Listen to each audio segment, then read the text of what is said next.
Welcome to my video on 2007's Death Proof. I'm going to start with a spoiler-free review, and that after I'm completely done with that, I will get into what I call the thoughts section, where I get into a spoiler discussion of this movie. And the movie is rated R, so will this video be.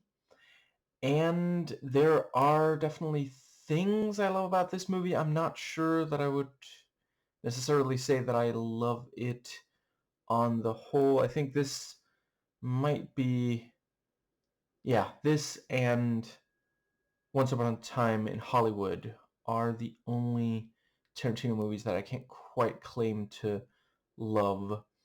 Now, that does pretty much cover the entire preamble. I'm going to real quick recommend some YouTube videos, and then we will get into the review. So yeah, yes, some YouTube videos. Auntie Elaine's Love is Love is Exclusionary. Rebecca Watson's Chatbots are diagnosing diseases that don't exist based on blog posts. Essence of Thoughts, You Were Lied to About the Tavistock Trans Youth Clinic, So Donald Trump Can't Cancel Elections Right, and How to Oust a Dictator According to Hungary. All of them are well worth watching. So, let's get into, I want to start with the writing of the movie. So, I do think the core setup does have a lot there that I appreciate, at least. Oh, right, I guess I should briefly note. So, I'm not sure I've watched anything that would quite qualify as a Grindhouse film. I have watched B movies from, so Grindhouse, that was like 70s and 80s and such. Have watched schlocky, flicks from back then. Just not sure it would be any that qualifies Grindhouse. I don't know. Do slashers qualify as Grindhouse? Let me know in the comics. My comments. My wrist are too fucking sore to check right now. Anyway, the yeah, basically, I'm trying to keep this completely without spoilers, so I will just say it felt like something, like if you had told me about an actual Grindhouse flick from the 1970s or thereabouts, and you had described this movie and I didn't know you were talking about a movie from 2007, I would probably have been like, yeah, that sounds like what I've heard Grindhouse movies are like. And I definitely do appreciate just how many women are, in this movie as characters. That is something I do think, considering how often he goes for just cis-het white men, it is really nice when it's women and or black people. I just do think he did better on Jackie Brown and the Kills Bills. And definitely the movie does a pretty good job with setup and payoff. There are things where you won't necessarily know exactly how. You might, clock it as be okay, that's definitely that's going to come back in some way or another. And tension and suspense, I think one of the things here is it kind of feels like a bunch of the time he's not really going for those. And I'm not saying that all of his movies are like wall to wall that, but yeah, I don't know. Whenever he does go for it here, it absolutely works. And I would definitely say, if you also love most of Tarantino's work and you haven't yet watched this one, if you can find a fucking copy, took me years. Yeah, it is worth watching at least once. I mean, I would maybe say if you're not 100% sold, maybe just rent. I found it on sale, so that's a important thing for me to note. This is not me being like bitter over having spent too much money, and it's also not a movie that I've been like building up in my head for almost 20 years now. Now, I think yeah, so psychological accuracy, authenticity mostly to itself, and level of detail. There is a lot to love in those respects. I definitely felt like there either are people like at least some of the characters in this movie in real life, or that it feels like they stepped right out of a grindhouse flick. And it never really,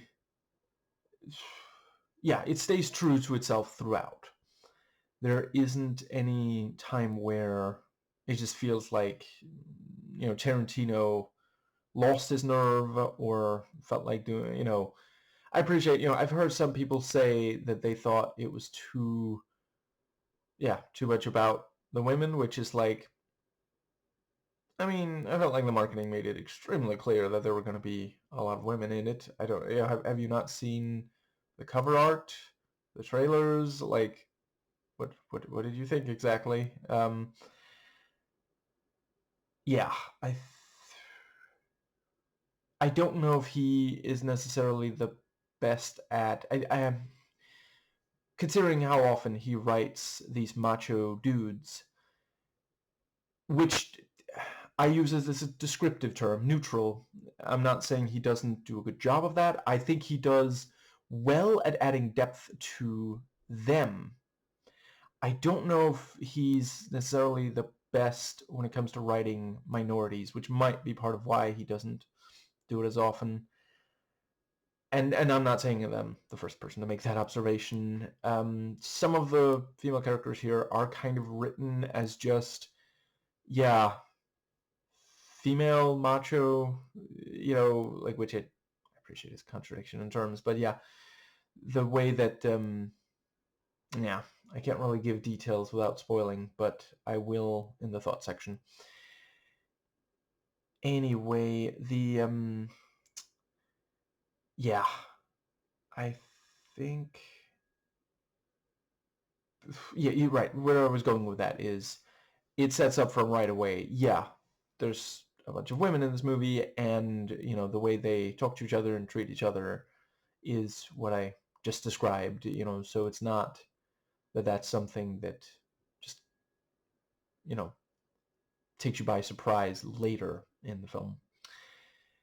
And yeah, as usual, it feels like Tarantino, thought things through, at least as far as like concept and, he put a lot of work into the characters and such. Like, I remember years and years ago hearing him talk about how he once watched a movie, if I recall correctly, it was something about, like, he was watching a movie about people on a train, and he suddenly realized the director doesn't know what happens when these characters get off the train, and, if that were to happen, after the movie, the director wouldn't know what was happening, and he felt very strongly that the director should definitely know. And that does remain true here, as it does, yeah, for every full movie he's directed. I don't really, I think he's directed at least some TV. I haven't watched that. From what I understand, he blended in so well, and that's not real. And also, just, I don't tend to watch just individual episodes of a show. I'm gonna be watching the entire show then, and like, yeah, if it's been a while since I looked up what TV he did, but from what I recall, these were shows that I don't see myself watching all of. So yeah, the dialogue remains quite strong. We once again have some incredibly quotable lines, and yeah, his words continue to sound great coming from these really talented performers. And yeah, like, I don't know, some of the I suppose this might be a movie where I'm not sure if the cast, like the ones I know. Well, I guess we're okay. I need to finish a sentence before I fucking continue. God damn it. This was not necessarily a movie where I found myself really surprised. Like, of course, people like Kurt Russell and Rosario Dawson are gonna nail Tarantino's dialogue. That's not really surprising. I mean, I'm not that familiar with some of the and Rose McGowan as well. I guess Vanessa Ferlito. I think the only other thing I've watched that she's in are the Sam Raimi Spider-Man movies, and there's definitely some differences here, but I, yeah.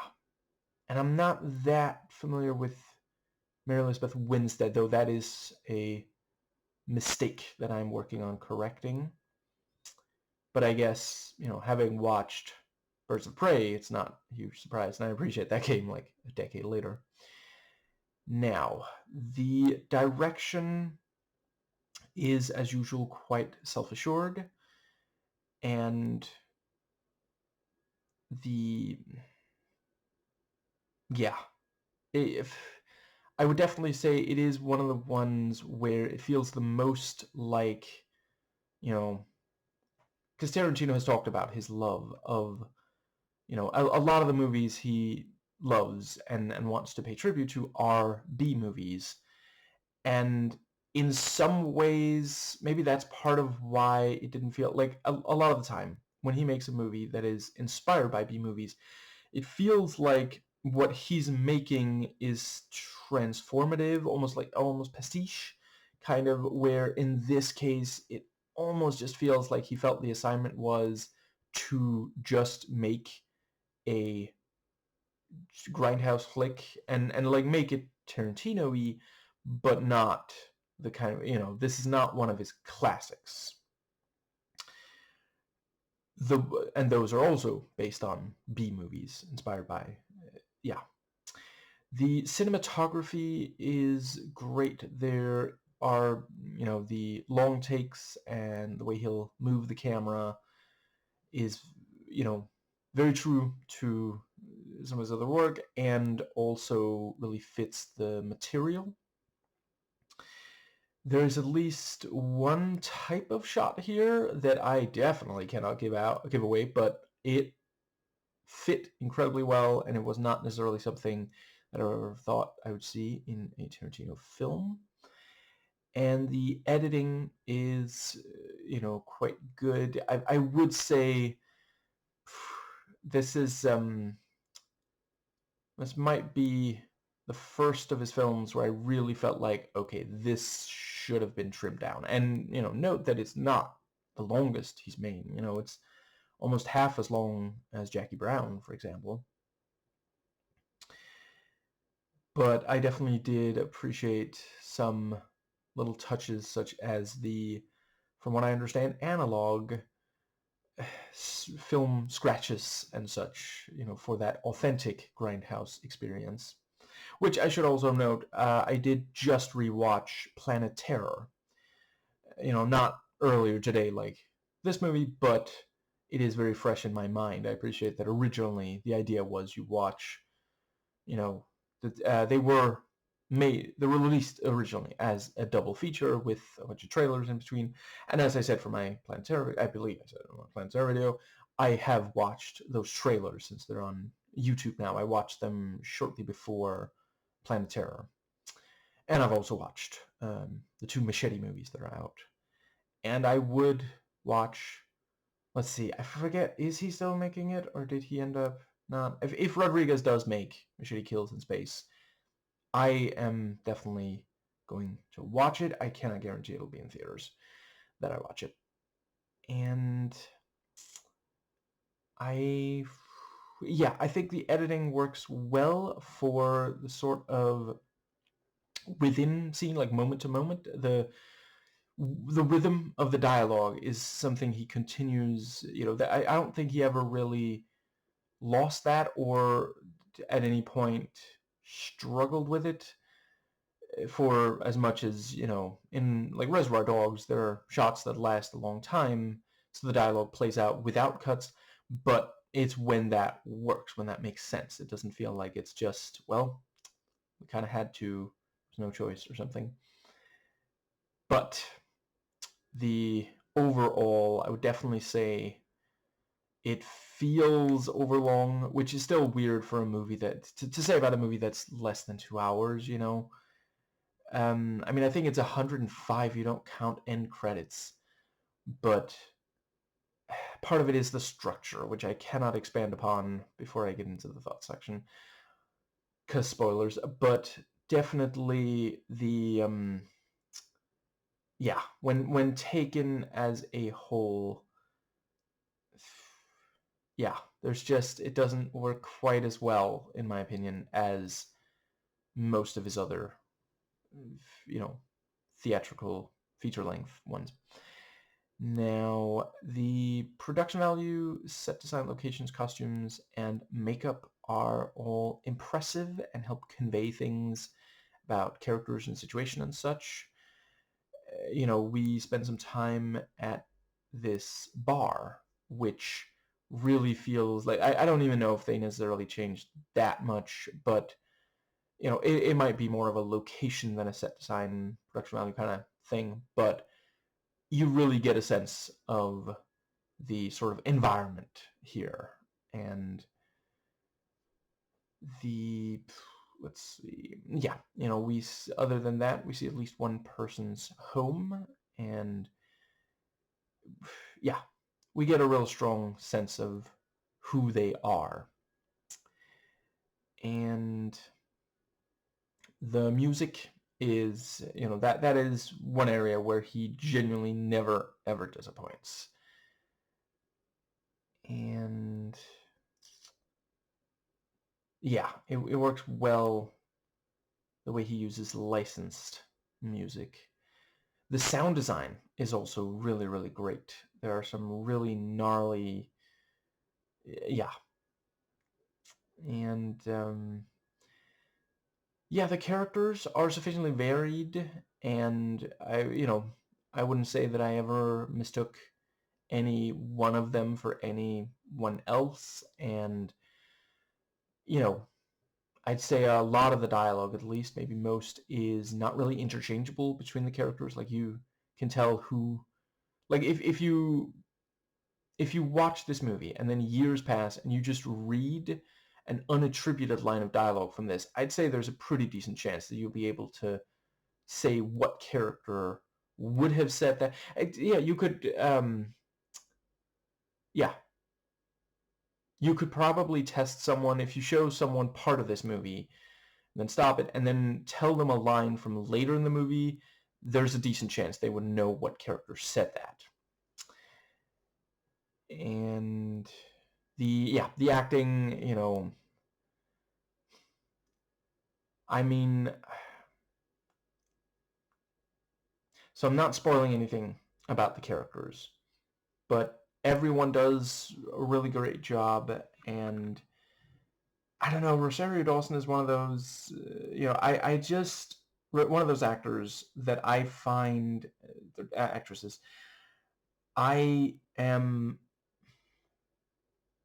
often most fond of her work when it is especially like genre specific. This Sin City trance, yeah, I mean, she is great in other stuff as well, but she's one of the performers who just goes for it. Like, there's no real holding back. Just yeah, it's really great seeing Zoe Bell actually able to have her face on screen. And yeah, you know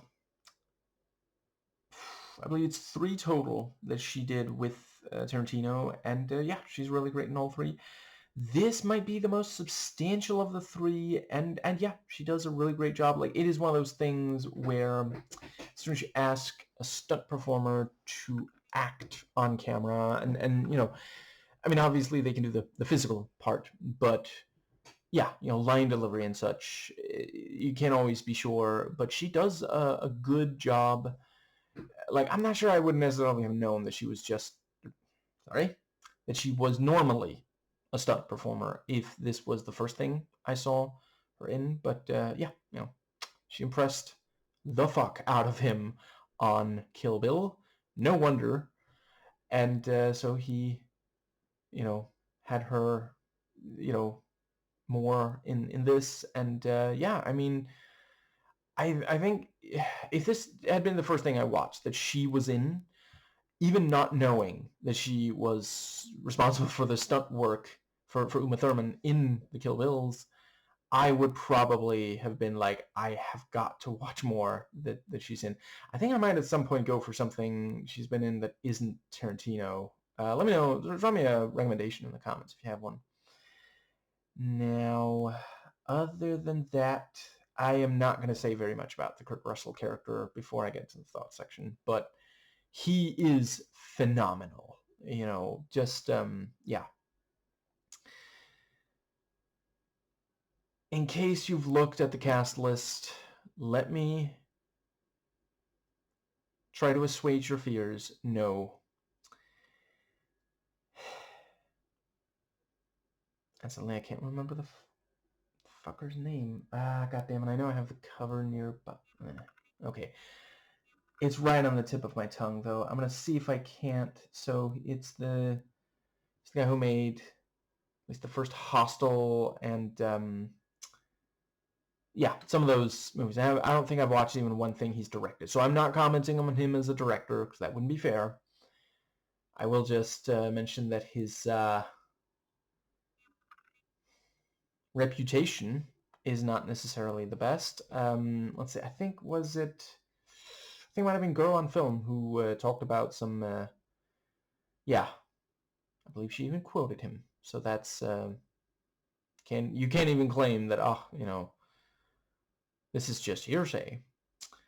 But yeah, I think you probably know. There's that I've given enough information. He and Tarantino are not acting in this very much, nor do they have a lot of screen time. Bedum tish. So that's a relief. But I think that might cover what I can say about the acting. I mean, I will definitely say some of the performers here are not really given as much to do as, like, yeah, like they deserved more. Though I will say I thought that Vanessa Ferlito, I'm just real quick going to check if that's something I need to deal with immediately. It is not.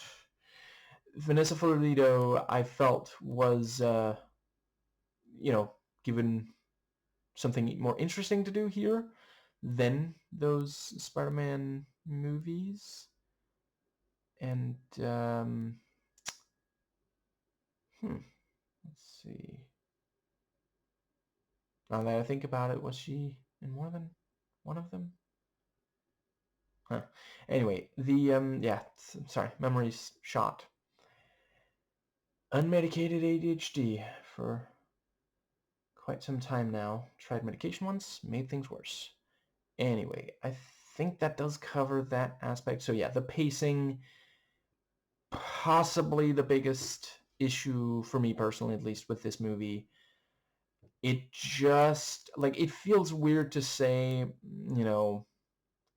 a bunch of this Tarantino movie is people talking, because it's like, yeah, that's Tarantino. I don't know. And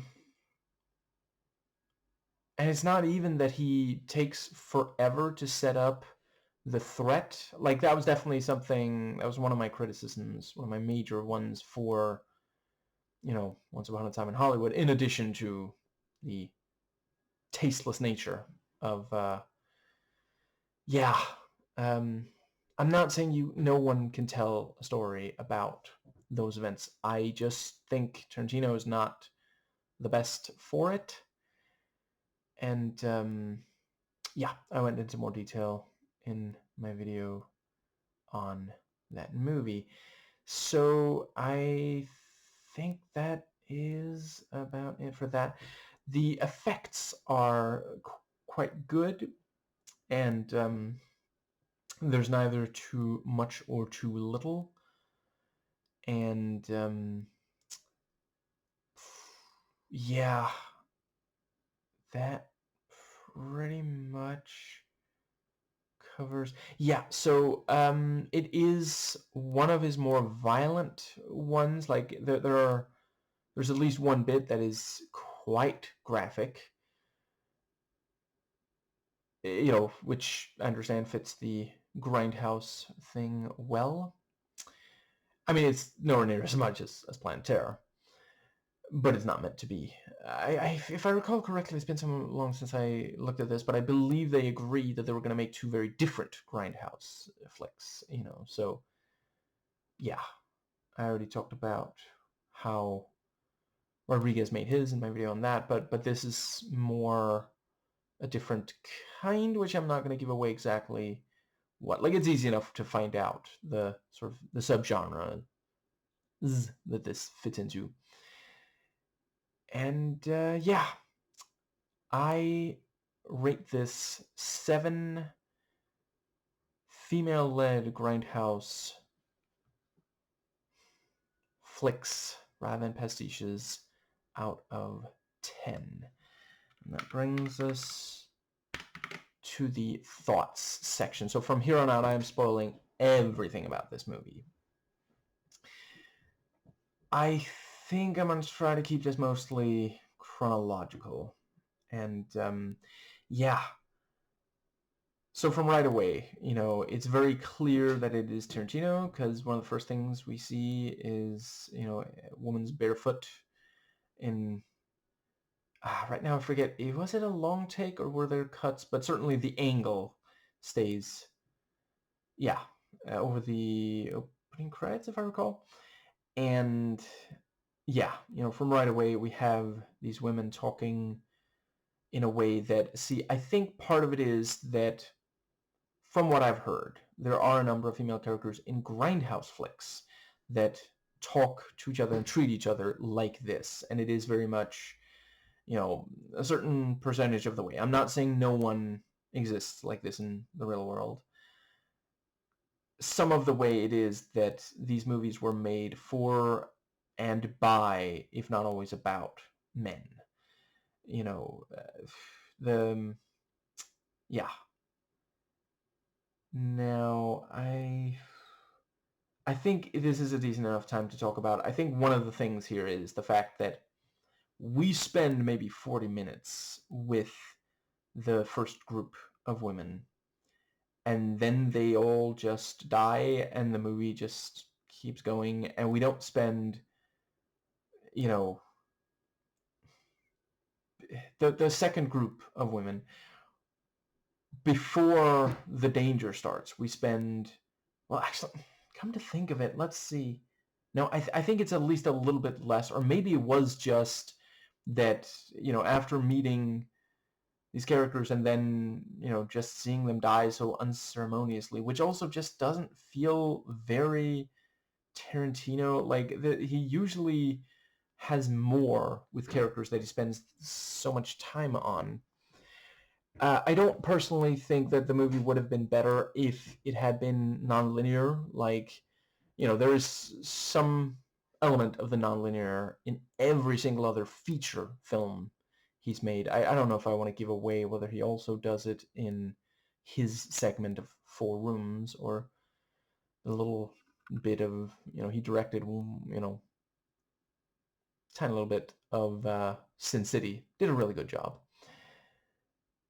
And yeah, I think that is about it. Like, especially by this point in his career, he didn't usually just slaughter a bunch of characters that we've met and don't hate. You know, I really don't get the sense that we're supposed to hate any of the female characters in the entire movie. Yeah. I guess it's a decent enough time to note. I liked a couple of... there's not very many, but there are a few crossover characters between this and Planet Terror.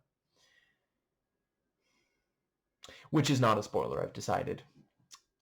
Like a Ryan George character, we have Dr. Block and Sheriff Earl McGraw, who like it is definitely one of those situations where when Tarantino likes a character, he keeps bringing them back. I've seen people try to make sense of the entire Earl McGraw appearing across multiple movies written and or directed by Tarantino, and I've even come across at least one instance where someone tried to make the case that every single Tarantino movie is, in continuity with each other. That I do think is at least a little bit too much of a stretch for me personally. But, I mean, it's fun. It's a fun thought experiment. Anyway, I think that does bring us nicely to, so yeah, they certainly I want to acknowledge, I've seen at least some people say, oh, women don't really talk about their sex lives the way that, so I don't know if it's, for obvious reasons, I've never been privy to, yeah, women talking to each other about their sex lives, but it is a myth that no women ever do. And certainly, there are, some leftists right here on YouTube who do talk about their sex lives in a casual way. And I do think, I'm really, really glad that we've gotten to a place where that is just like so much more accepted. Like, I know there's still some who, think that that's completely unacceptable. Like, I mean, I think, I think I'll just leave it at, I support the T app, and I think it is really fucked up that it was hacked, and there were those the reactions to the hacking from a number of misogynistic men. But let's see, I think that does pretty much bring us all the way to the bar. So I will say this is a movie where I more felt like, Rose McGowan, like, I mean, it's not super surprising that she was someone that, they realized she was so awesome that they put her in both of the Grindhouse films, because there's not a lot of overlap, especially considering she plays two different characters. Like, I think, is she the only, her and Tarantino, I think, might be the only to appear in both of these playing different characters, and there's not even that many that play the same character either. I will definitely say I felt like she was more compelling in Planet Terror. There's more to her character there. She gets to show more of her range in it, and that's a movie. And I said in my video of that, I even just watching the trailer, I was like, she's genuinely perfect. By then I had already, what had I watched? Charmed, Jawbreaker. Wow. Yeah, see, that's the weird thing. She's an actress that I really admire, but I actually haven't watched that many things. She's just so fucking good. Like, if you never watched Jawbreaker, I'm not saying, like, obviously, it's problematic, but she fucking nails it. She hits it out the park in that movie, And I am a big fan of most of her work on Charmed. I acknowledge that there's a couple of times where, there's at least one bit of the show where I don't know that I think anyone did that well, but it's a spoiler to say exactly which for reasons. Anyway, I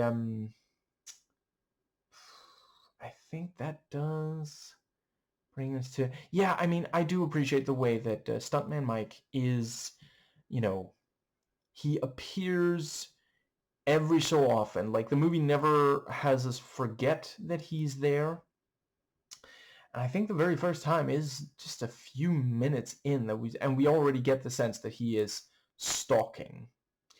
And that is something, so I would probably say my personal favorite 70s stalker movie is Halloween 1978. And before you ask, there is some chance that I wouldn't feel that way if I had already watched the Texas Chainsaw Massacre. Yeah, for some reason, no hyphen between chain and saw. Interesting.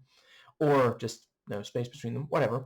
Or The Last House on the Left. And those are movies that I am considering at some point, I don't know. Honestly, with Texas Chainsaw, part of me feels like I shouldn't do the first one if I'm not going to do the rest of them. And I am not sure I'm going to do the rest of them because from what I hear, some of those sequels are just dog shit. And once again, I'm saying that's what I've heard. I'm not saying that that's for sure a thing. I've seen video reviews of some of them and they really don't look, yeah. And it's also just, it's one of those concepts that's difficult to, horror movie sequels are just fucking difficult, man. It's rare for it to not become a real, yeah, like they often go really downhill super fast. Like, yeah. I think that does pretty much bring us to, yeah, so, once they're in the bar, we have the thing where the, yeah, Jungle Julia promised that, the Vanessa Ferlito character. I'm sorry, I think I'm going to have to go with actor names for at least some of these because I do not remember every character name. I mean, no disrespect. Promised that she would give a lap dance and then says, oh, but, if someone that you don't want, and I did appreciate the description, including the words funny, not funny looking. That's very much a Tarantino-ism. But, she says, oh, you can just, and I did, I appreciated the thing with, she's like, well, I could tell you, or, she could act it out. It's like, okay, she'll act it out. And then, during that, Melissa Ferlito is like, insulting Julia. And, when Julia interrupts and is, then Ferlito's like, oh, now you want to get to the point quick, because it is like, fucking tell her. And let's see. But yeah, also I love Julia's confidence when it comes to sexuality. The fact that she doesn't, like, I think it would have been much less compelling if she had like run to the bathroom and cried, which I don't think is a like wrong reaction to having your looks insulted by someone who's supposed to be your friend. It's the kind of Tarantino likes these things where a character treats another character, one that they're supposed to be like close to, badly, and the other character treats them badly back in one way or another. That's, which is a macho thing. Did I already recommend Elliot Sang again did a really great video talking about let's see, I think if I recall correctly, it was specifically through discussing Timothée Chalamet. So if you do search for Elliot Sang again, Timothée Chalamet, I'm pretty sure you'll find it's a fairly recent video. He talked about the way a number of men treat each other and the culture there, criticized it very well. But eventually she does get the answer, or the details, and Julia acts like, oh, it's no big deal, you'll just turn the guy down. And I do appreciate that they are technically sitting together, so we are talking about a situation where the other, her friends would back her up in this, and Julia even like multiple times tries to turn down Mike by using the excuse that she had devised.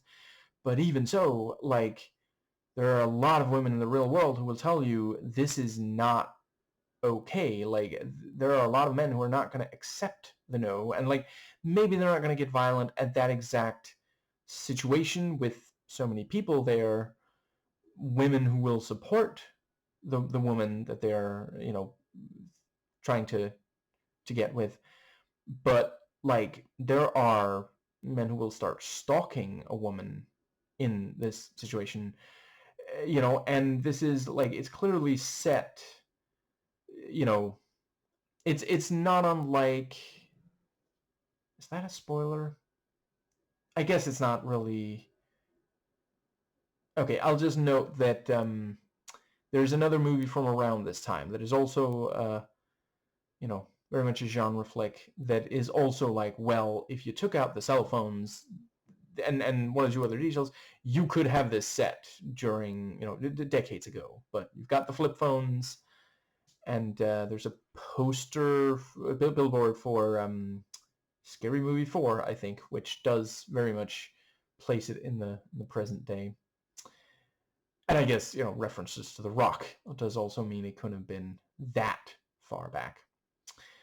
Now, yeah, and I like the detail with like, oh, you're dating The Rock. I'm not dating The Rock. I'm dating a guy who looks so much like The Rock that we call him The Rock, but his real name is something, that's again, very, very Tarantino. And yeah, if you haven't already watched, Matt Rose recently did a video about how people got their nicknames, which was pretty funny. Anyway,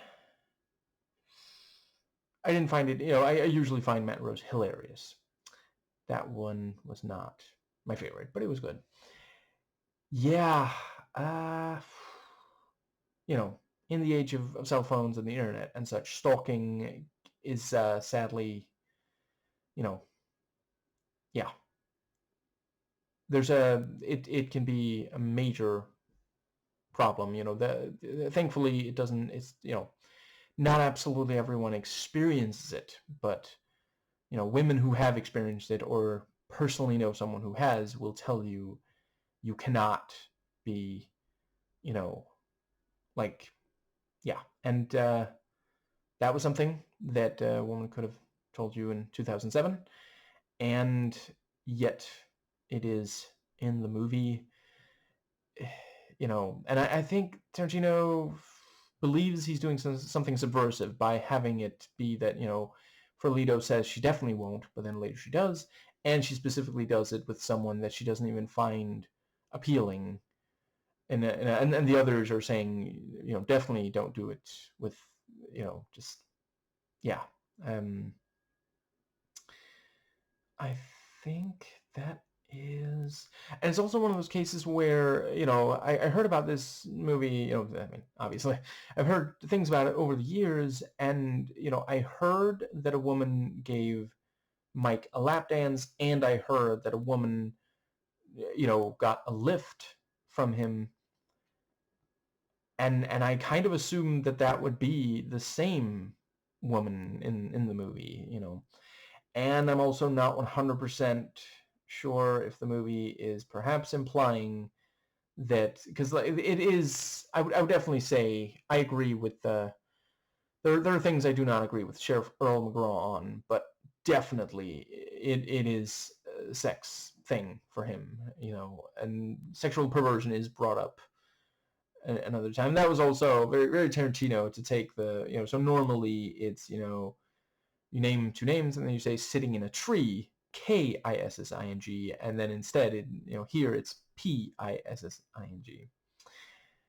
And yeah, so I don't know if Tarantino is implying here that he maybe wouldn't have killed all of them if not for the lap dance, which is just really uncomfortable. And I get that he likes to make people uncomfortable, though perhaps not. I don't think it's as much of a driving force for him as it is for, director of Hostel and those other, who acts in this movie. But I did not. It felt really, see, I think maybe also, like, hypothetically, if you had the scene there, But then by the end of the movie, the Vanessa Ferlito character has been part of killing Mike. I do agree that the three who do get to kill him are, I mean, him trying to kill them like that. It is a situation where I don't approve of violence in real life. I think it should only ever be the last resort. I'm not saying it's never necessary. It was necessary to use force to stop World War II Nazis and Stonewall. Those riots needed to happen. Would have been great if they hadn't, but cops didn't really leave them any choice. So I'm not saying that I would approve of this if it was happening in the real world. I would understand the women doing it, but and I would definitely want like as much sympathy from the courts as at all possible. But yeah, we just don't spend quite as much. Yeah, again, I'm not sure if there's actually that much less screen time, but it was. Yeah, I don't know. I think maybe especially the Ferlito character. I really wanted to see her get to be one of the ones to, yeah, to get to Mike.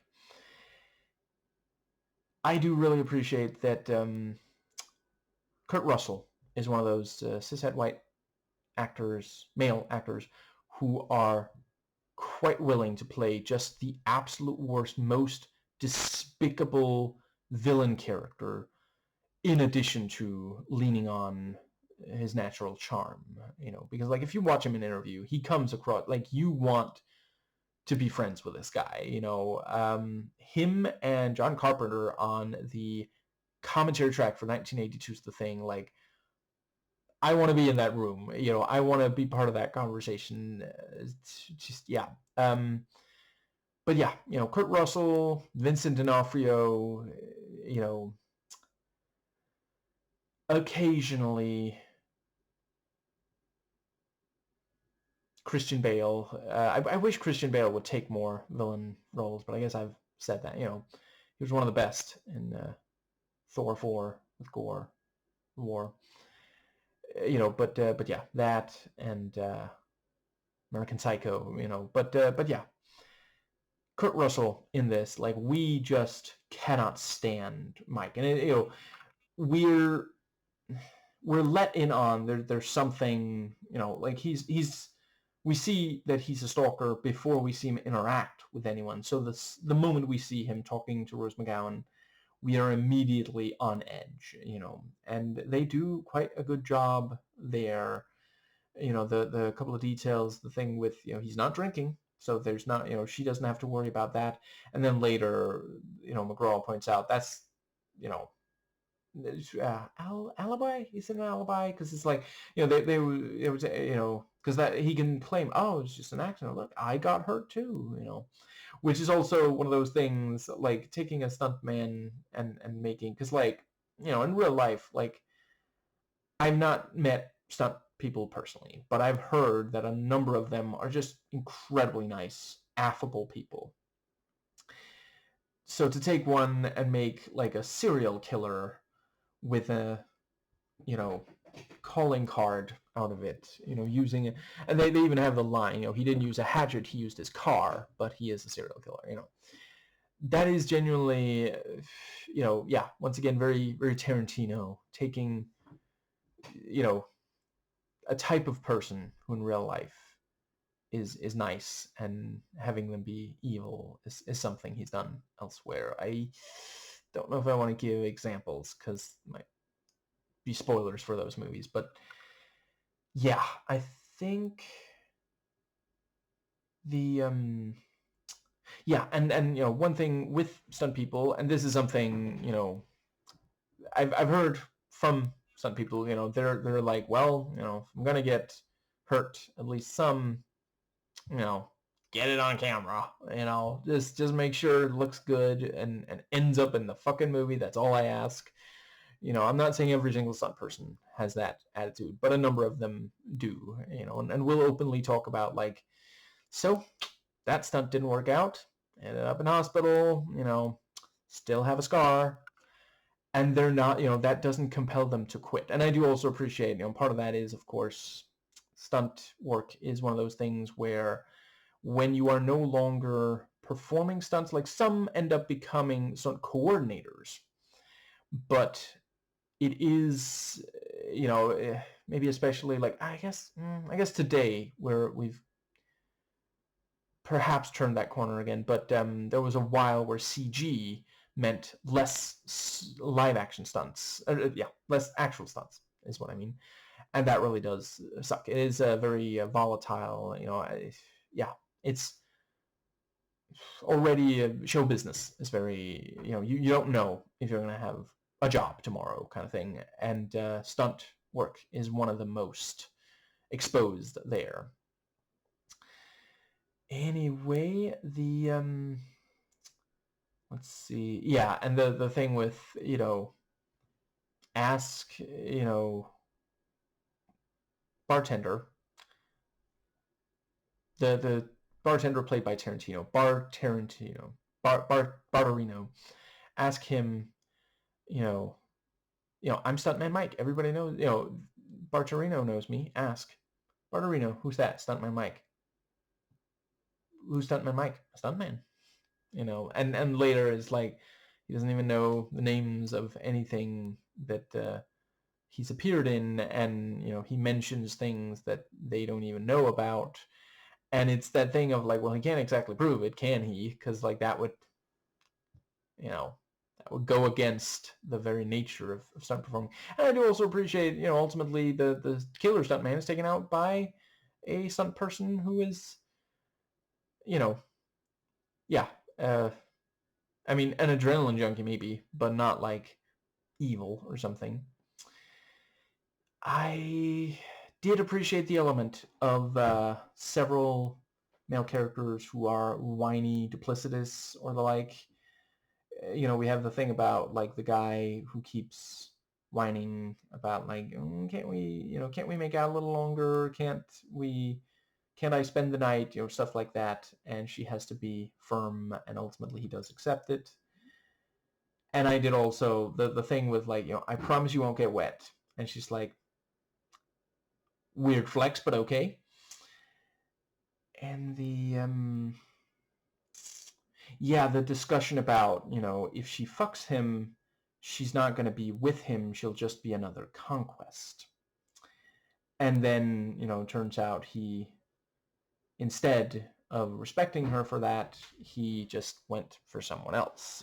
Fucked, the Daryl Hannah double on, the birthday of his partner. So that's, yeah. And they even, what did they say? She was like queen of the set or something.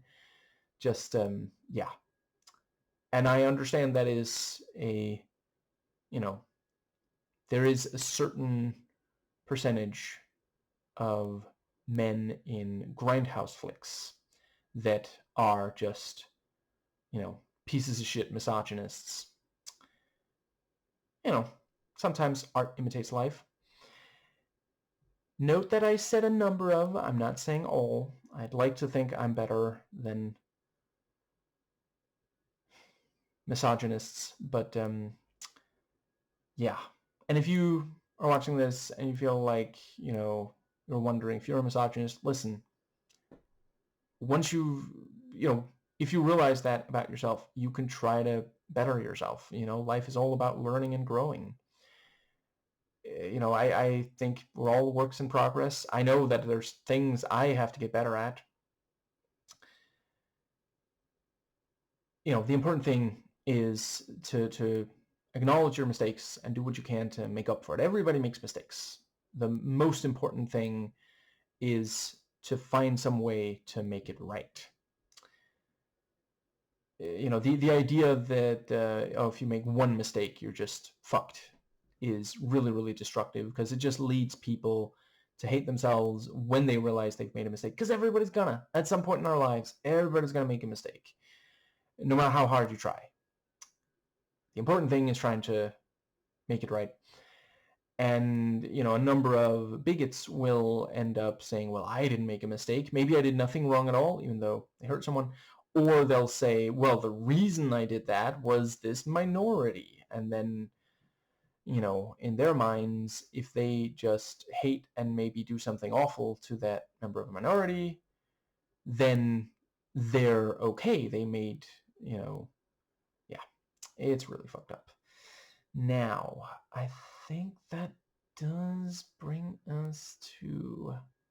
Yeah, and also the way that Tarantino, so he kind of toys with the misogyny inherent to a number of, and from what I hear, grindhouse films, so there are shots that are focusing on the women's bodies. A number of them have bare legs, and near the end when they all walk up to Mike's car, the camera shows their legs and butts rather than their heads, much less faces. And I appreciate, okay, the camera's going to be behind them, so it's not going to show their faces. Yeah, but it could have showed like the upper half instead of lower. Anyway, but at the same time, he also has women talking, and they're not exclusively talking about men, and they have personalities. They're not, a number of films made in America will have women just be like shallow or not really thinking about things, and I don't really get the sense that that's the case with anyone here. I think that does get us nicely to the yeah, and so he goes up to the women and tries to talk to them, and doesn't really go well, and so he suppresses a sneeze and then leaves, and they're like, what a weirdo, and this kind of thing. So we are very much seeing, there's this kind of incel energy to him.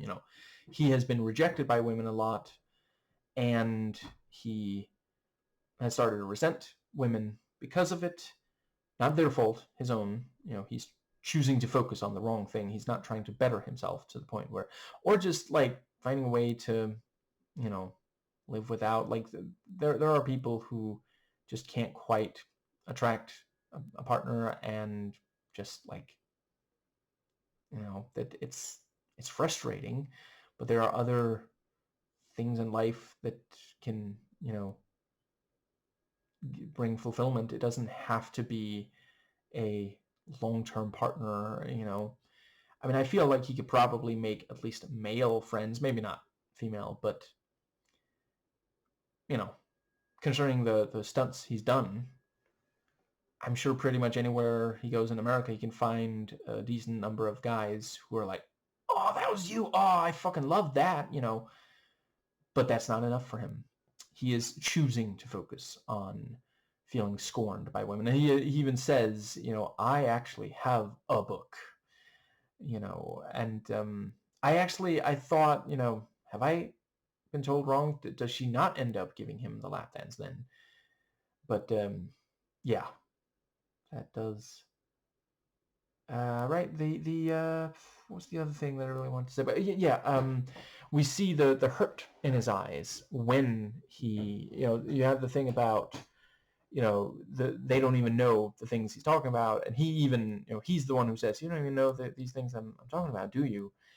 And you see the look on his face, and I think also, sometimes when an actor who has, been a really big deal in decades past, when they're like brought back, it's more sort of this thing of like, well, the director really wanted to work with them. Like some of the ones cast in Once Upon a Time in Mexico, I felt like, okay, Rodriguez just really wanted to work with this person. Like, was there much of a reason for Mickey Rourke to be there? Like, comparatively, he was exactly right for Marv in Sin City,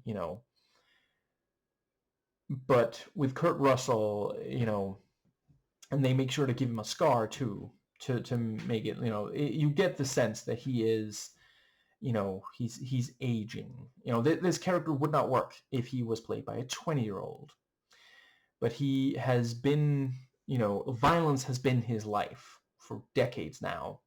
He is not getting as much work as he used to, and women don't want him, and so he takes it out on, because like there's a version of this character that's like killing studio execs that are using CG instead of stunts, and I'm not saying that that's like, that would still obviously be wrong for him to do, but I don't think that it's an accident that it is, because like what do women have to do with stunt people getting less work? Like that's, it could be studio people, it could be like effects art, a CG artist or something like that. Once again, we would be wrong, but we could, understand more that it's, but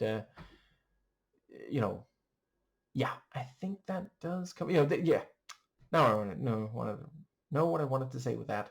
It's bigotry brain rot. He's so hyper fixated on the fact that women don't want him, so suddenly everything is their fault. You see that a lot in the manosphere.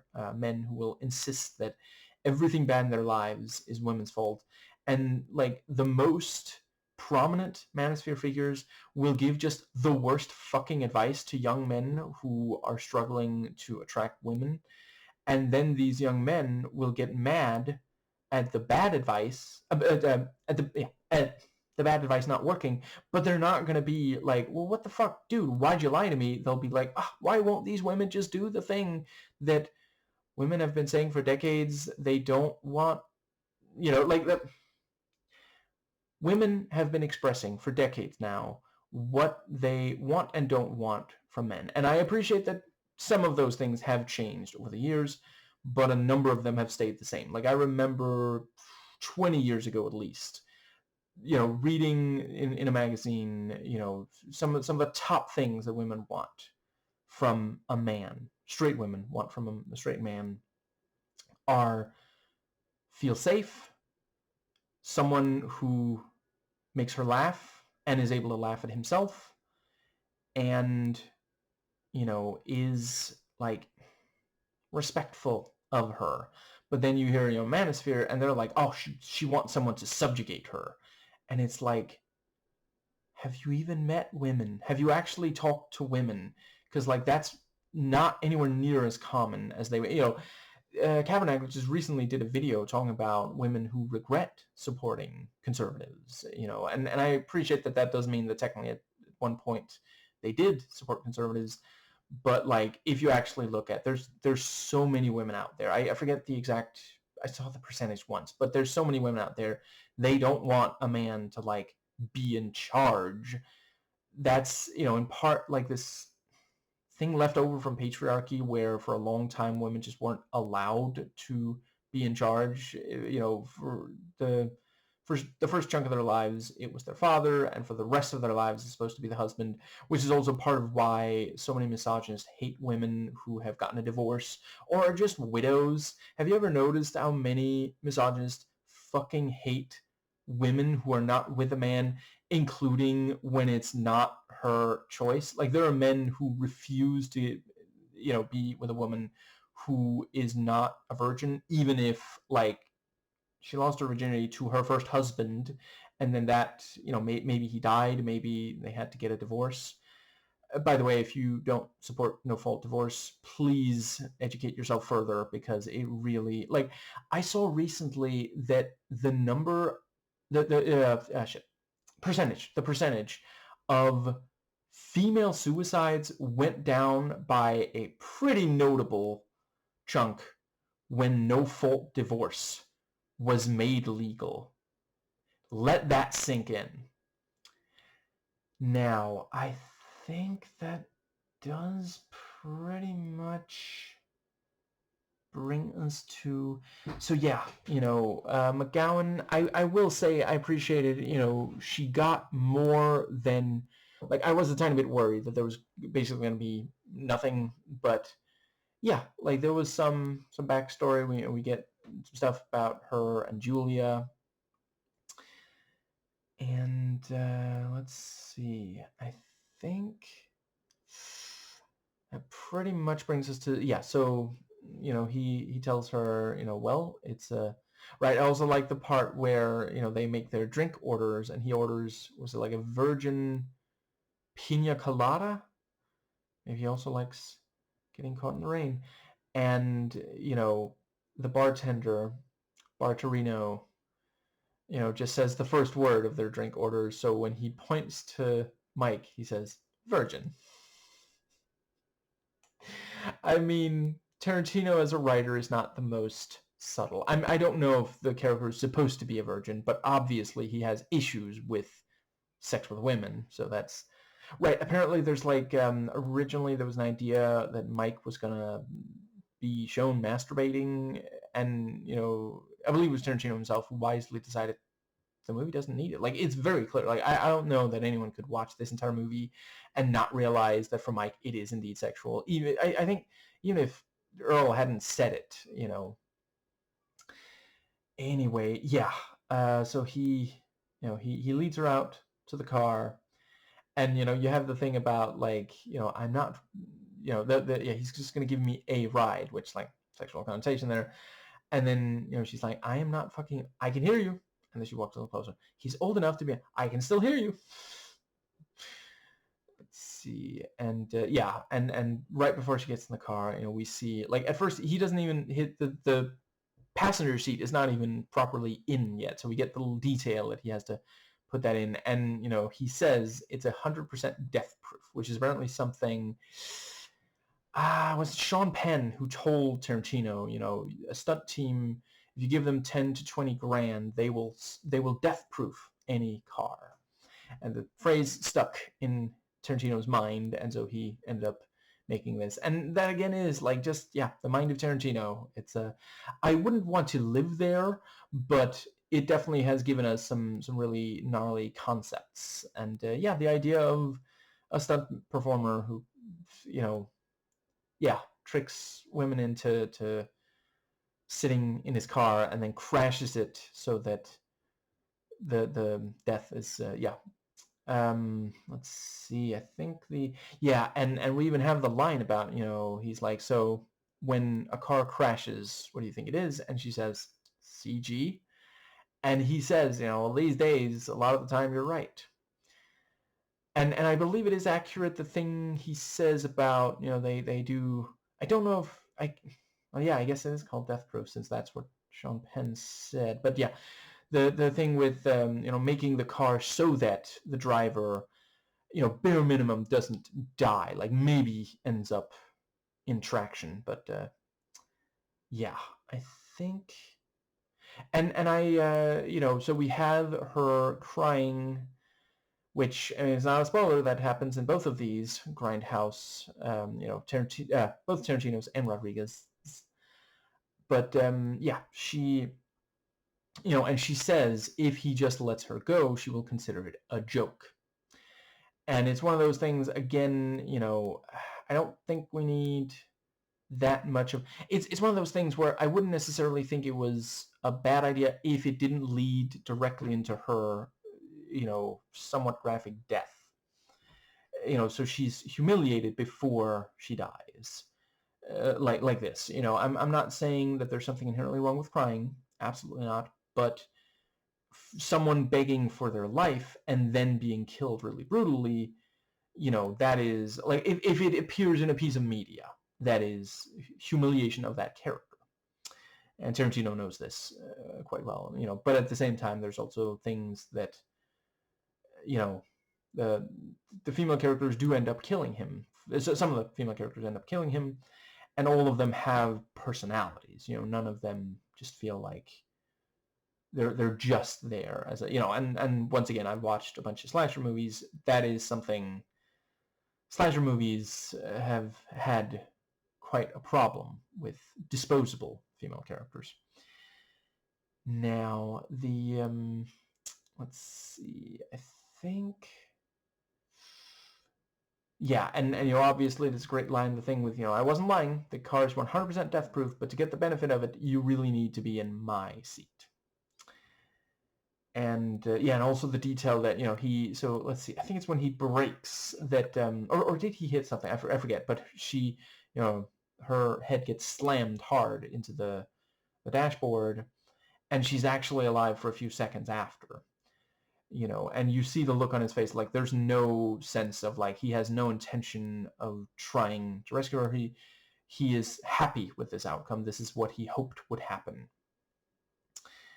And he's definitely done it before.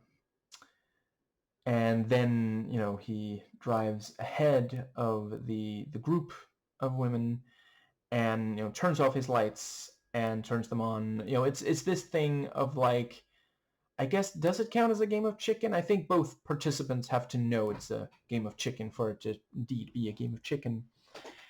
And I will say at first the editing made me wonder if at least some of it was in his head, but then they do say, no, all of them died. So, I don't know, maybe if I had watched more Grindhouse, I'm not necessarily saying this is like a flaw of the movie. I can imagine that that's just how it's done in at least some Grindhouse films. And it was definitely stylistically interesting. And the movie didn't leave me wondering for terribly long.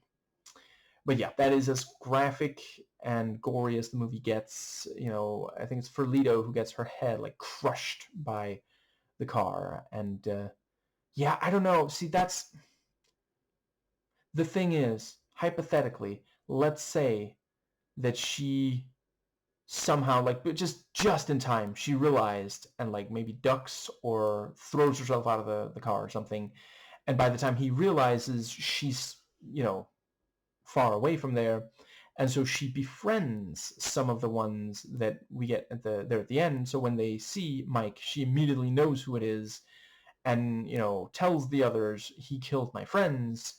And so that's part of, because I think part of the thing that makes it, like, there at the end, when the three of them kill him, like, they know that he could have gotten them killed, but they don't even know that he's a serial killer. Like, the serial killer is killed by people who, like, I mean, for all they know, this is the first time he's ever done it. And I'm not saying that would make it okay for him to do it. I still 100%, for the catharsis of this fictional media, I approve of them doing what they're doing. I wouldn't in real life, but I don't know. I just think, and I'm definitely not saying that the movie should have, that he should have been able to kill someone there near the end. I fucking love that Zoe survived, Zoe the cat, that's fucking awesome. And yeah, I think, yeah, I guess that does cover the first chunk of movie. I think that's when we get to the second set. And I did appreciate this thing of like, the sheriff says, well, it's not going to happen in my neck of the woods. And then it just says, well, yeah, it's going to happen somewhere else then. That is something I've noticed some conservative law people insist that, I won't let that happen. Yeah, but do you want it to not happen anywhere else because you're actually standing in the way of funding that could mean that it's not going to happen anywhere else either? Like, or at the very least not in America. I appreciate that, America can only do so much for other countries, though it definitely should do more than it does under fucking Trump. Anyway, I think, doesn't that get us to, yeah, so let's see, we have the different ones, yeah, that was also, I mean, it's the foot fetish stuff with Mike is made more uncomfortable by the fact that we know that Tarantino is a foot fetishist himself. So, I mean, at least this time it wasn't he didn't cast himself in the role that did the foot fetish stuff. But it is also a little interesting that here it's actually like, I mean, I suppose an argument could be made that is in the other movie where he plays the foot fetishist, the movie where he plays the foot fetishist himself. But yeah, here it is very much made to be like disgusting, and the fact that, it's not enough for him to just like put his finger on Dawson's foot. He also, yeah, the tongue. I'm not going to go into detail about it because it's gross. And to be clear, I am not kink shaming here. I am talking about the fact that it is non-consensual.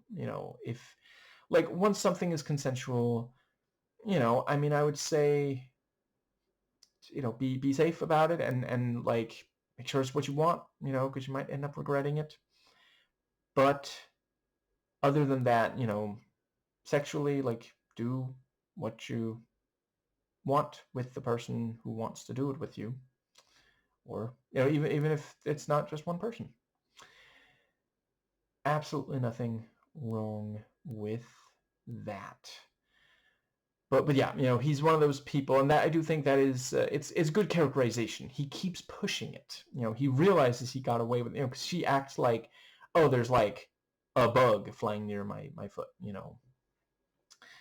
It's only when he pushes it so far that and then he's like, oh, that's where my keys are. Goodbye, ladies. Like I don't know if he even believes that they bought that, but it's one of those things of like, see, yeah, I think what it is hypothetically, let's say that Dawson gets out of the car and confronts him. He'll pretend to be innocent, and it's not like she can prove anything, and he'll get off on having that power over her. I did think that worked well here, that it's very clear, as is the case in real life, rape is about power, not sex. That was also something, I forget if I already recommend this. It bears repeating. Anthony Gramuglia fairly recently did a video discussing Zardos with a couple of other... I'm not really familiar with the others. I think I might check out their channels because they definitely did have interesting things to say. And I will say, at the very start of that video, I was a little bit worried of like, are we still doing this? These days, I don't really watch very many. Do I still watch any? I'm not sure I still watch any that are just like about... Well, okay.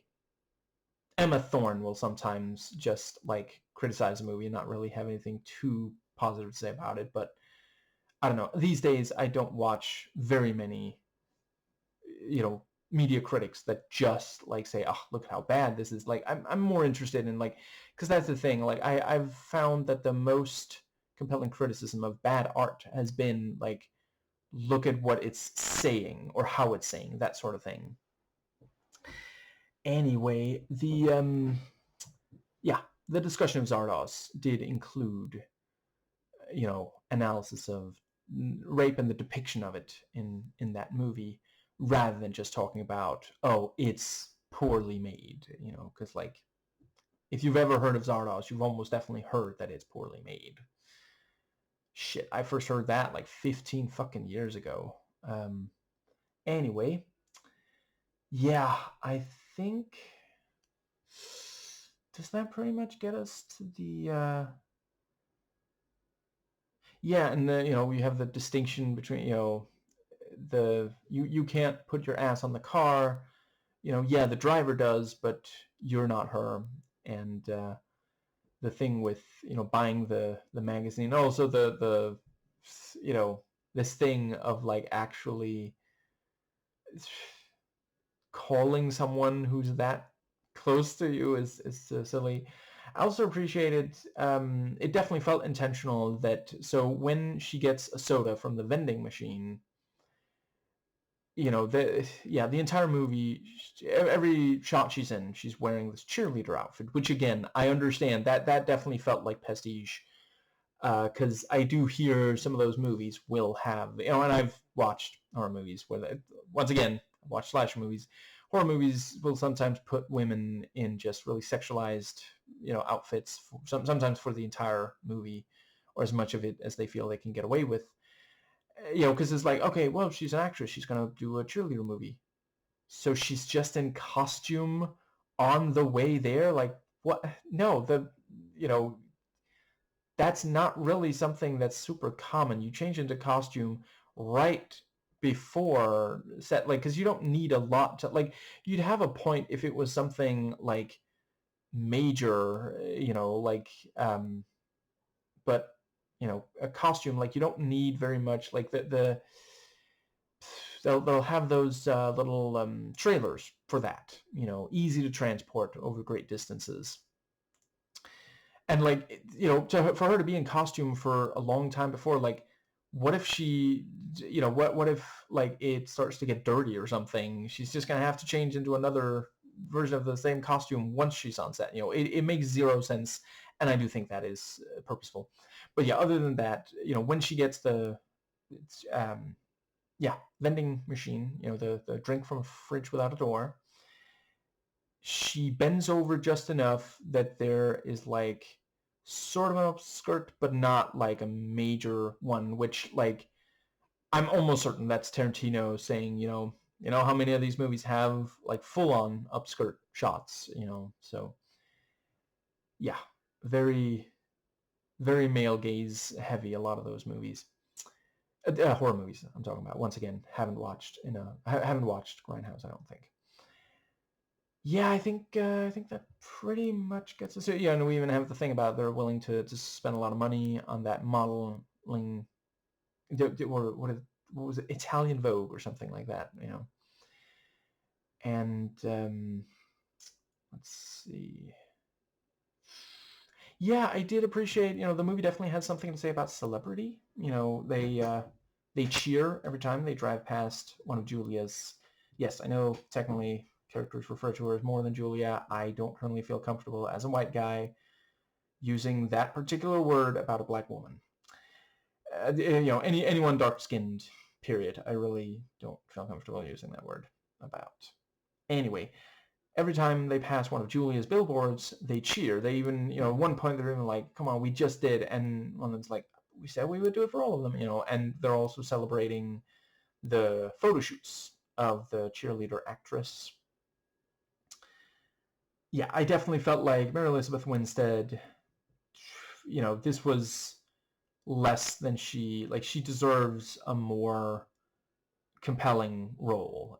She didn't do a bad performance, but like I've heard about some of the things she had done before this movie, and it's like, yeah, you could have given her more. Pretty sure at least some of it was before this movie. Huh. Okay, come to think of it, maybe it was after this. Anyway, I know enough about her to know she can do much more than she's given here. Anyway, I think that does bring us to the yeah, and good setup and payoff with the I've talked about the setup and payoff with Mike, so I wanted to briefly talk about Zoe's. Yeah, right. I like that she's playing herself. It says in the opening credits, Zoe Bell as herself. But the thing about like Zoe the cat, and Dawson points out, if I fell in there, I would have broken my neck. But Zoe the cat, of course, made it. And the thing about we all have our talents. For example, Zoe fell into a place that she had been warned about, and the thing with I don't know if it's overly intense, but I've definitely heard of that thing about like don't tell a Kiwi that they're an Aussie, or don't mistake the two, And yeah, so there's definitely setup and payoff with Mary Elizabeth Winstead's character, and I'm not the first person to point out how uncomfortable it is that last thing we see of her is her being left. They don't warn her at all, and they tell him not to say that he's been told that she does porno. Throughout, like every so often there'll be something where she doesn't fully understand something, or the others trick her about something, like apparently it was genuinely like they were just fucking with her with how intense they were being about the Kiwi Aussie thing. Yeah, I don't know, like that just feels, that's such a fucked up thing. Like, listen, I appreciate, well, technically they left behind their car. Can't she just drive away from there? Like, he's bigger than her. He's so close to her. He thinks that they're going to have sex.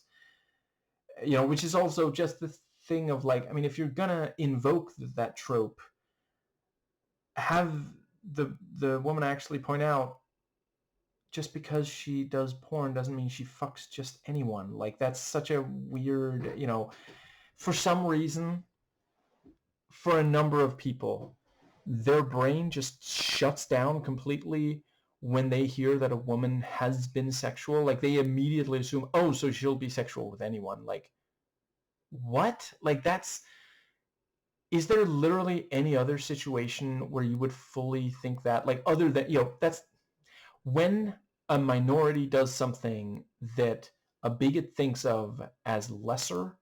It can be sex, it can be stealing or something. Like, I know people who are aware of someone who once stole food because they were starving, and the rest of the time that I knew that person, I've tried to cut most of them out of my life by now, they would keep saying, oh, that person probably steals everything. And it's like, because they once stole food to survive. Like, do you not think that you would steal food if you were literally starving? Like, we are talking, like, I'm not saying starving like, oh, I haven't eaten for hours, I'm starving. No, I mean, they literally were, like, you could see their ribs. They were way too skinny. And, like, yeah, seriously, really, really,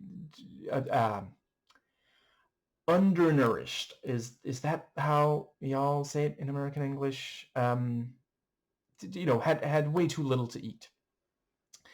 And yeah, a number of misogynists will assume that once a woman has had sex once, that means she'll have sex with just anyone.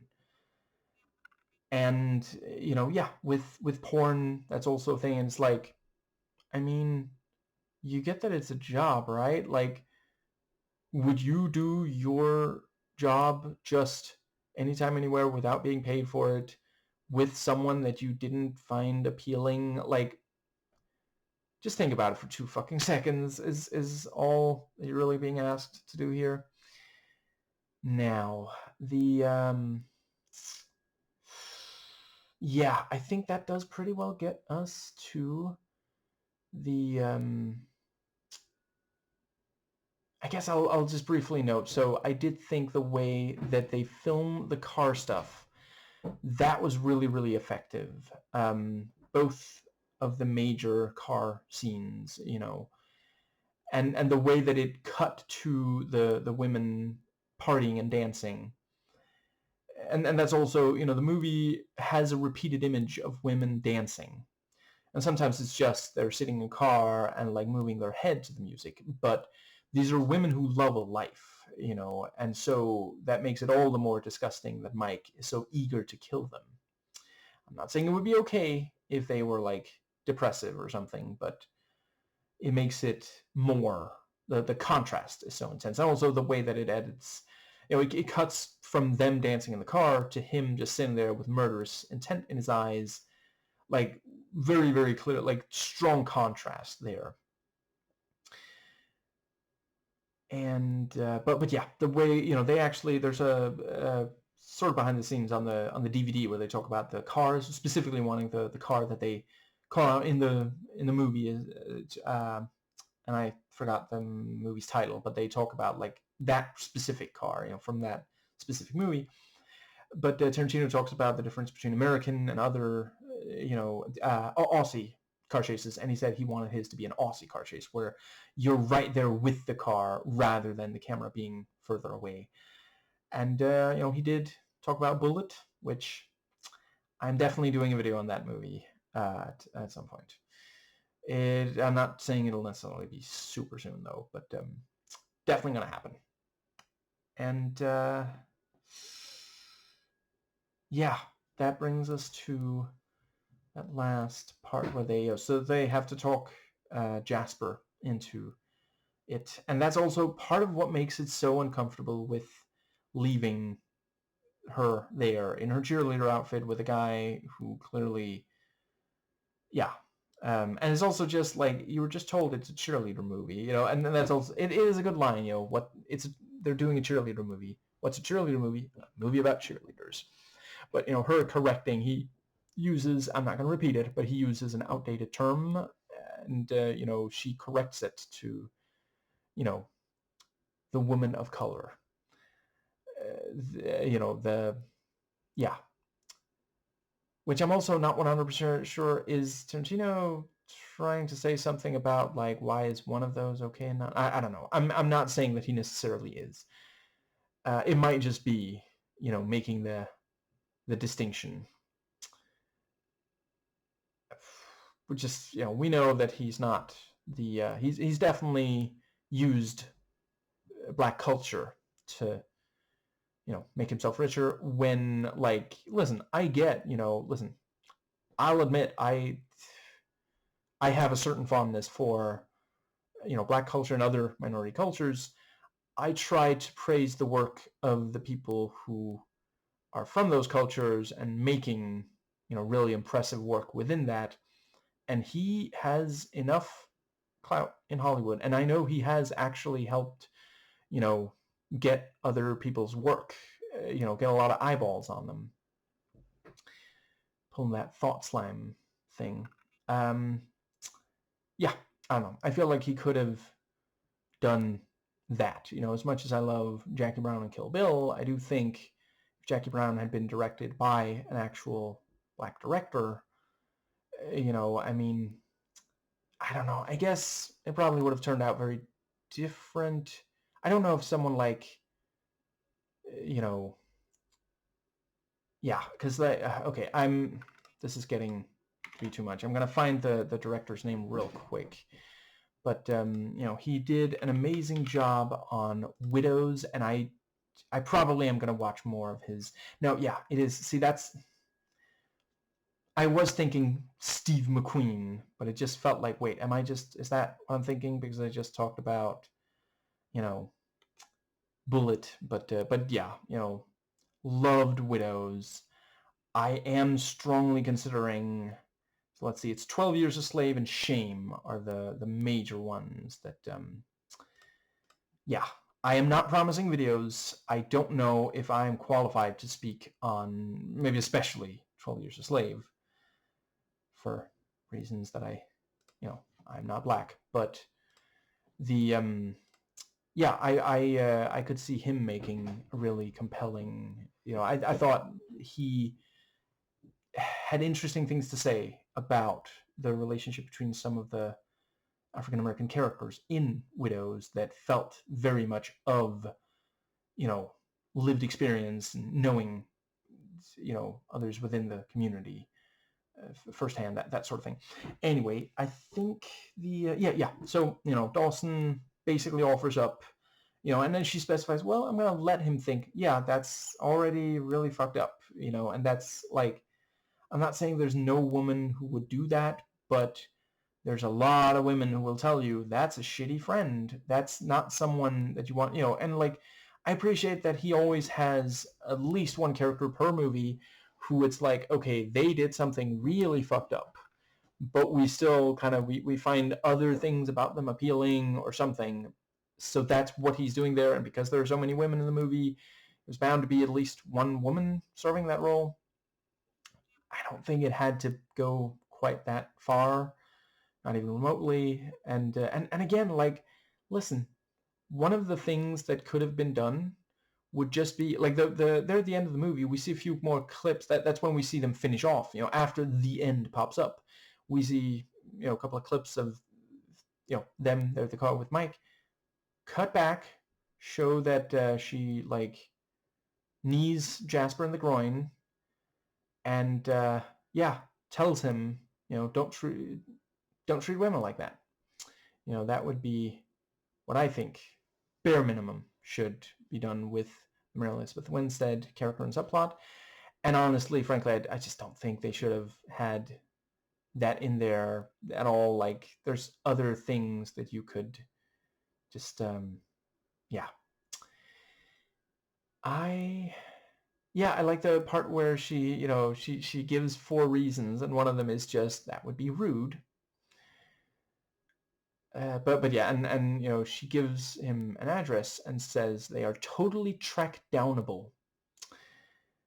And let's see, I think that does get us to right in the first part of the movie. I like the focus on when the flip phone is used, we don't just see because like today I've seen a bunch of things where someone will use a phone or the internet or something, and a lot of times these days they'll just show it very, very briefly. But here, we see the typing, we even see the, it's because it's a flip phone, she has to press some of the buttons more than once to get the right letter. You don't really see that on like smartphones today, for example.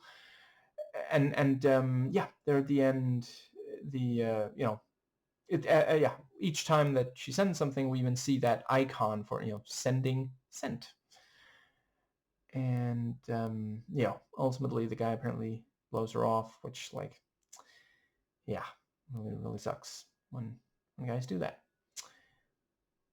Anyway, I think that might just about bring us to the actual, the talking about, want to do masked, and she's like, you specifically told me to physically restrain you. And I'm thinking, masked, physically restrained, I'm sorry, is this like an Odyssey thing? Are they talking about passing the sirens or something? But then Zoe says, well, I was talking about, was it in Australia or New Zealand, something like that. I wasn't talking about America, just, yeah. And yeah, and then they tell, the Dawson character, you're not allowed to criticize this or we'll leave you, we'll kick you out of the car or something like that. But yeah, and so they're driving. And that was also, I watched the trailer way back, when this first came out. I always wondered why she ended up on the hood of the car like that, but it is a really, really compelling setup. And from what I hear, some of those, grindhouse films would also have just the most ridiculous thing. And certainly that's also something we see in Planet Terror. But yeah, for a while they drive like that, and then Mike shows up, and it's just so fucking tense as he's, ramming the car and hitting it from the side and all these things and taunting them. And there at the end, he actually thinks that he's going to just, he just says, thanks for the laugh, ladies. And, he's presuming he's just going to get to drive away from there and they'll, be too scared of him or something. He got his thrills. But then Chekhov's gun is fired. Very nicely done on that. It is one, I don't know. Sometimes I just feel compelled to point out when someone who likes guns puts guns in a movie like this, they'll, I mean, in this one, they even have the point made about, like, you're more likely to shoot someone if you own a gun than if you don't. Let's see, I don't think they pointed out about how, you're likely to shoot the wrong person, but I guess if they had said that and then she doesn't shoot the wrong person, I don't know. I mean, would that have been completely terrible if there had been a bit where she did accidentally, like, she shoots Mike, but she also accidentally hits someone she didn't mean to or something? Because, like, I don't know. I guess you can tell at this point I'm very pro-gun control, very anti-guns rights. I do appreciate, like, if you are a minority in living in America, I get owning a gun. I'm not saying that you absolutely shouldn't. I don't think that people who have trouble controlling their temper should have guns, and shouldn't have badges either, but that's, I don't know. Is that another conversation? I guess it's related. And that is one of the reasons why the police union is one of my least favorite unions. I am mostly in favor of unions, but don't take my word for it. Look it up yourself. Like, police unions often protect violent cops. Anyway, I think that does... But yeah, I like that, one of the characters sees it and says, nice. And then the others talk about it, or yeah, several of the characters talk about it, but we only see the gun there at the end when it's fired. And yeah, it is like, we're not sure, because like it takes a certain degree of nerve to fire a gun at someone that just tried to kill you. But yeah, it's deeply satisfying. And his whining there afterwards, like, oh, you broke my arm. You tried to fucking murder them, you goddamn... Jesus Christ. And but yeah, the thing with, like, Zoe, like, I'm okay. Just fucking perfect. And then she's like, let's get that motherfucker. And she gets a fucking steel pipe, and Jesus Christ. And then she, like, jumps at it. Like, she looks like she's gonna fucking try to joust the motherfucker. Just, yeah, that was really, really fucking cool. And, they catch up to him. Right, it was also great with the thing with, the don't be a dead end, don't be a dead end. And after a while, all three of them are chanting that, it was like, just, yeah.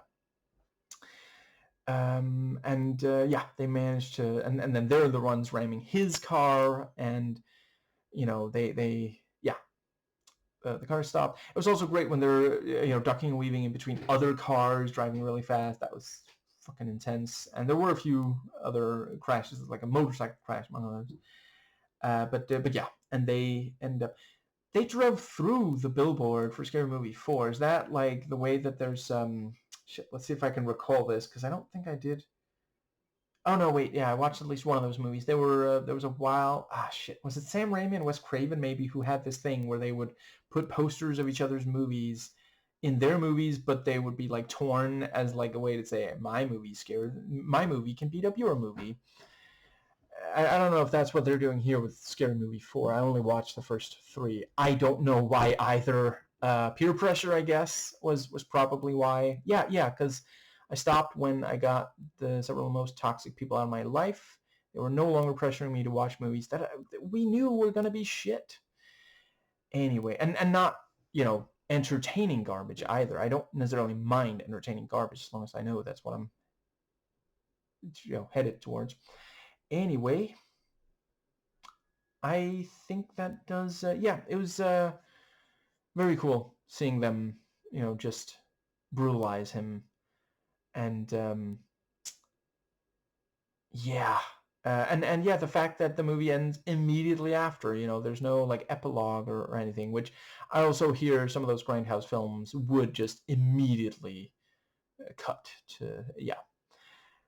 I don't know if it's a result of the, purposeful, actual, done in hand scratching of the film, but during the first part, there was at least one part where a line sort of repeats. It's possible that that was just left in, and that's also something I've heard of grindhouse films because they were done quick and dirty, not a lot of quality control.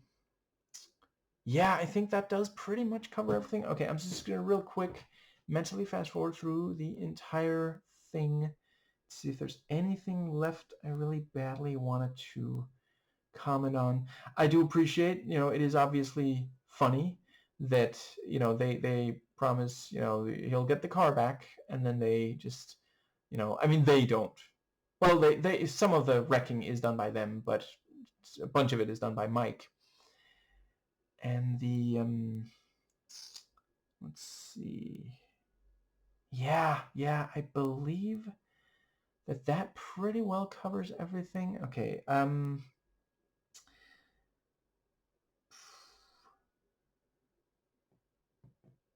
yeah, I guess the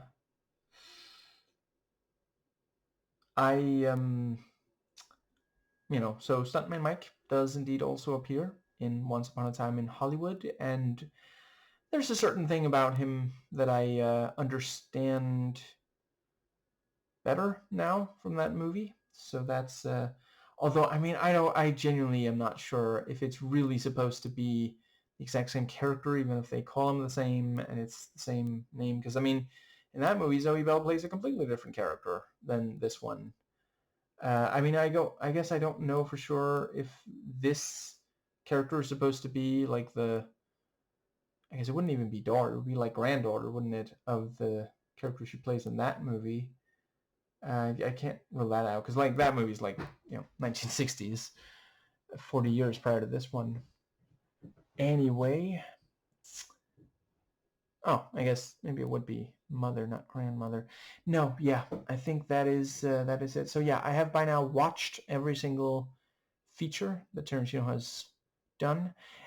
In or within the next month, I will do Inglourious Bastards, and then I will also have done a video on every single feature film he's done. And I also, did one on Four Rooms, even though he only directed one of the segments there.